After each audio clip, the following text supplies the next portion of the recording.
કોઈપણ વિપરીત પરિસ્થિતિમાં આપણે તમામ કચ્છના નાગરિકો હંમેશા મક્કમતાથી કાર્યરત થતા હોઈએ છીએ. આપણે હાલની પરિસ્થિતિથી તમામ અવગત છીએ. કોઈપણ નાગરિકે આ પરિસ્થિતિમાં ગભરાવાની જરૂરિયાત નથી, પરંતુ આપણે સૌએ સતર્કતા દાખવવાની ચોક્કસપણે જરૂરિયાત છે. આ પ્રકારની પરિસ્થિતિઓમાં એક નાગરિક તરીકે પણ આપણે નાગરિક ધર્મ બજાવવા માટે સુસજ્જ બનીએ એ અપેક્ષિત છે.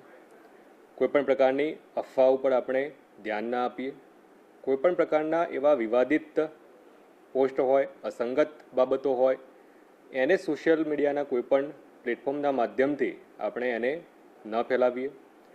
હાલમાં આપણને ખ્યાલ છે, ડ્રોન ઉડાડવું, ફટાકડા ફોડવા, આ પ્રકારની જે પ્રવૃત્તિઓ છે કે જે લોકોમાં ભય ઉપસ્થિત કરી શકે છે, એવી કોઈપણ આપણે બાબતોથી દૂર રહીએ એ પણ અપેક્ષિત છે.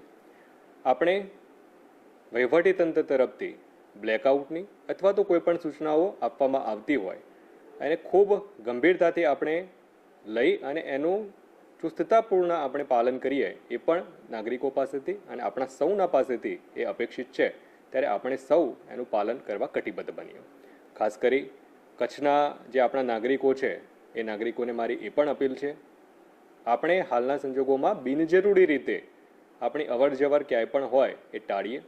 આપણા વડીલો, આપણા જે પણ બાળકો અને પરિવારના એવા જે પણ લોકો છે કે જેમની સુરક્ષા સુનિશ્ચિત કરવી આપણા પોતાના હાથમાં છે. એમની સુરક્ષા અને એમની ચિંતા આપણે સૌ પ્રથમ કરીએ.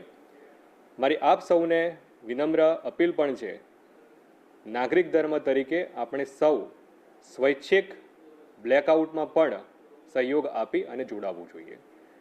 કોઈપણ પરિસ્થિતિમાં તંત્ર તરફથી ચોક્કસપણે આ પ્રકારની માહિતી આપવામાં આવતી હોય છે, પરંતુ સમયની મર્યાદાઓ વગેરેને ધ્યાને લેતા કોઈપણ વિપરીત પરિસ્થિતિ ઉપસ્થિત થાય એના કરતાં આપણે સૌ સ્વૈચ્છિક રીતે બ્લેકઆઉટમાં જોડાઈએ અને બિનજરૂરી રીતે આપણી કોઈપણ એવી જે લાઇટ છે એ લાઇટ બહાર જલતી ન રહે એ આપણે નાગરિક તરીકે આપણું પોતાનું પણ, આપણા પરિવારનું, આપણા ઘરનું, આપણા શેરીનું, આપણી ગામનું, આપણા વોર્ડની અને સંપૂર્ણ રીતે એઝ એ સમાજ તરીકે એકમેકના સહયોગથી આપણે આ પ્રકારની તમામ પરિસ્થિતિઓમાં જે પણ સૂચનાઓ આપણને અપેક્ષિત છે, એક નાગરિક તરીકે આપણી જવાબદારી જે અપેક્ષિત છે એ આપણે સૌ સાથે મળી અને નિભાવીએ.